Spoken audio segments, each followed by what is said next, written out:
Nearly 2 years after Breonna Taylor was shot and killed by police, the only Kentucky police officer, Louisville, Kentucky police officer, facing criminal charges in that botched raid is on trial today for shooting into Taylor's neighbor's apartment. Brett Hankison, now a former officer, fired 10 shots near a side door during the raid, but none of those shots actually hit Breonna Taylor.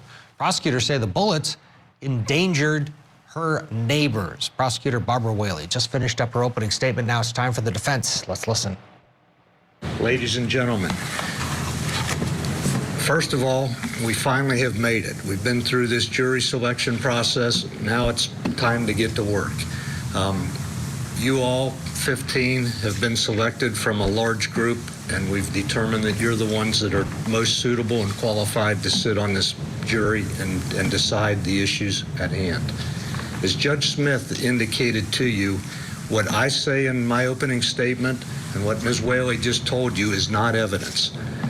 A lot of people refer to opening statements as opening arguments. In fact, that's a total misnomer. It's an opening statement. An argument is made at the close of the case after you've heard all the evidence, and we try to sum up what we think it has shown. The opening statement, as the judge indicated, is our opportunity to kind of provide you with a roadmap of where we expect the evidence to go. We've just spent, I'm not sure how long, listening to Ms. Whaley explain what she thinks the evidence will show. I could go on for another 2 hours filling in gaps that she did not present or providing you with further information. I'm not going to do that. Because the evidence that you're going to hear in this case is going to come from that witness stand and from any exhibits that are presented to you. You alone are going to decide what this case is all about. But just to begin with, ladies and gentlemen, the charge here is wanton endangerment in the first degree times 3. 3 counts, as Ms. Whaley just explained to you. The Commonwealth's position is, and you just heard Ms. Whaley tell you, that Brett Hankison was present at that scene and about everything he did was wrong and amounts to wanton endangerment. It adds up to wanton endangerment. The path that we are choosing is, well, first of all, the evidence is going to not be disputed too much by us with what Ms. Whaley just said. There's a lot more to fill in the gaps.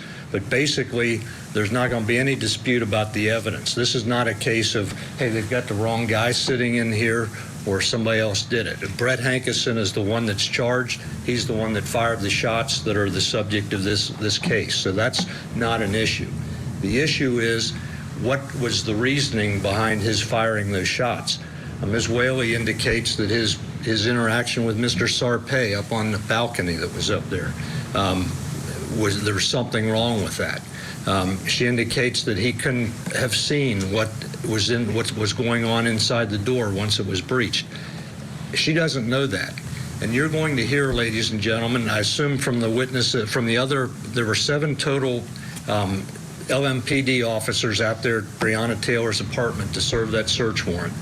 And you're going to hear from at least probably 5 of them, I think. I'm sure one is not going to testify. You're going to also hear from Brett Hankison when it's his turn. But through hearing from those officers, you're going to discover that this scene was total chaos and just unbelievable, chaotic situation, and they all have about the same recollection of what occurred, but everybody's got something different. And people don't know where each other were. So Ms. Whaley telling you definitively that Mr. Hankinson was out of the picture and couldn't see in that hallway when that door was breached is not accurate. And you're going to be determining the facts, but Brett Hankison's going to tell you that when that door was breached, he had a straight shot in that hallway. He saw the muzzle flash from the gun that was fired at the officers as they breached that door. His perception of it was that it was an AR-15 rifle. Ms. Whaley said there was no AR-15 rifle in that apartment. I don't think there's going to be any evidence to establish one way or another whether there was. The evidence is going to be that once that shot was fired and the officers returned fire, The search warrant that they were there to execute to begin with was never served. The shots were fired. Breonna Taylor was killed. SWAT was called in to take over the scene after Brett Hankison successfully assisted in calling the shooter out of the apartment without any harm coming to him. Once SWAT arrived on the scene, they took over and they turned it over to the Public Integrity Unit, which conducted the investigation of the shooting. That nobody ended up serving the search warrant that the police were originally there to serve. So we don't know whether there was any contraband in that apartment and what kind of contraband there may have been. I believe the evidence will show that sometime later on March the 13th, in the day after this all occurred, the family was granted access to the apartment unaccompanied, and there's nobody knows what could have happened within that apartment. But you're going to hear from FBI agent Ziegler about some shell casings that he examined besides the shell casings recovered from what the police fired. And I believe that there could be some doubt about whether or not Detective Hankinson could have in fact seen an AR rifle. In any event, ladies and gentlemen, be that as it may, no matter what the evidence shows. Stu Matthews II is delivering the opening statement on behalf of his client, Brett Hankison. We're going to push the pause button. And when we come back, as we approach the top of the hour, we're going to resume right where we left off. Stay with us. When you're looking for... Welcome back to Court TV Live. I'm Ted Rollins. We are focused on two courtrooms this morning, one in Florida and the other in Kentucky. In Dade City, Florida, just north of Tampa, it is day 8 of testimony in the movie Popcorn Murder trial. The defense is expected to continue calling expert witnesses. They're on a break right now. We may even see the defendant take this stand at some point at the end of their case in chief. He's accused, Curtis Reeves, of murdering Chad Olson back in 2014 during an argument over a cell phone in a movie theater. You can watch the trial on CourtTV.com. They are on a break right now.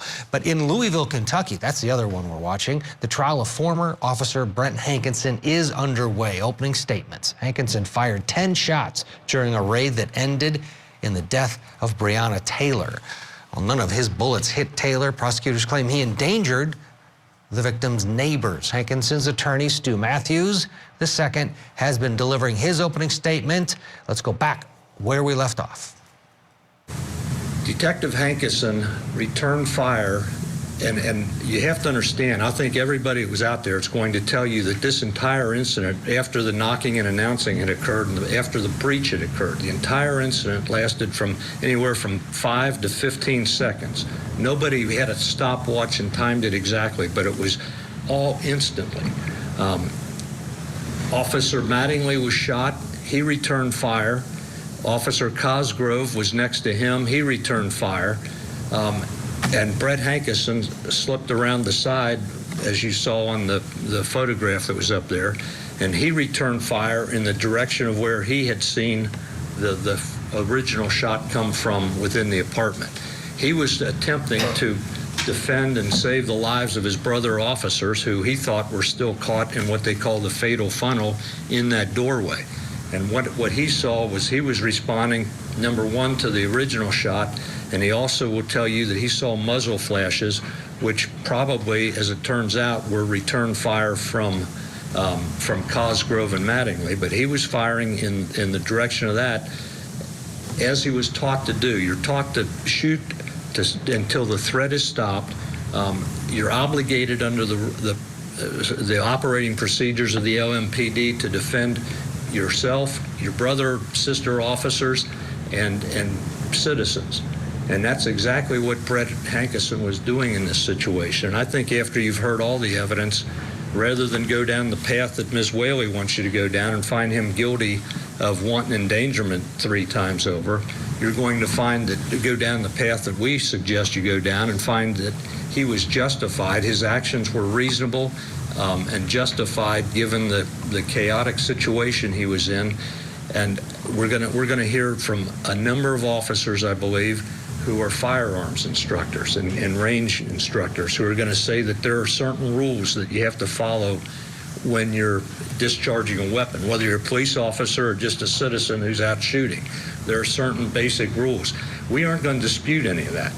But the officers go through training, and I'll tell you one thing that none of these people are going to say is that they are trained under circumstances such as existed on March 13th, 2020 in Breonna Taylor's apartment. And again, as I said during voir dire, this case is not about the death of Breonna Taylor, but in fact, it's totally about that, in a sense that that's what started this whole situation. We're concerned with the 3 occupants of apartment 3 who were not injured and were not even on the radar as far as Brett Hankison was concerned. Ms. Whaley told you about the briefing that the officers attended before they went out to Springfield, and I'm going to fill in. I don't want to get into great minutia detail, but there were 2 separate briefings. There was a number of search warrants that were going to be served that night, was the intention. SWAT was part of one briefing, and the officers who went out to Springfield were part of a different briefing.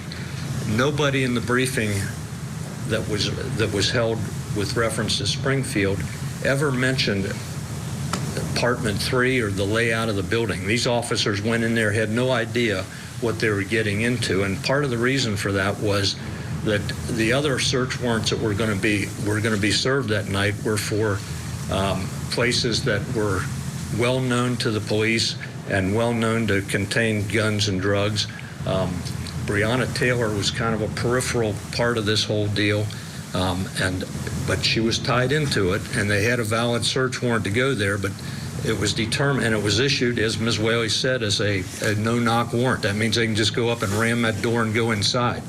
But somewhere along the line that night, it was determined that Breonna Taylor was not a threat to anybody. They didn't think she was a threat to anybody. It was thought that she was living alone.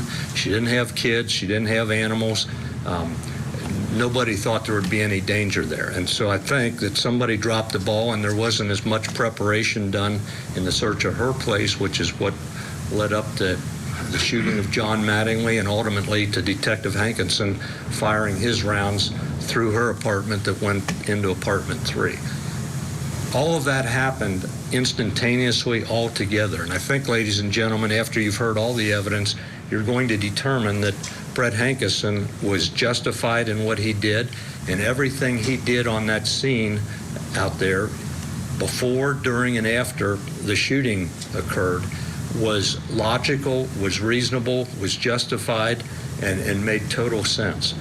So I would ask you to keep an open and clear, and pay close attention to this case and to the evidence, because that's what's going to come from that witness chair and from the exhibits, not what I've just said or not what Ms. Whaley said.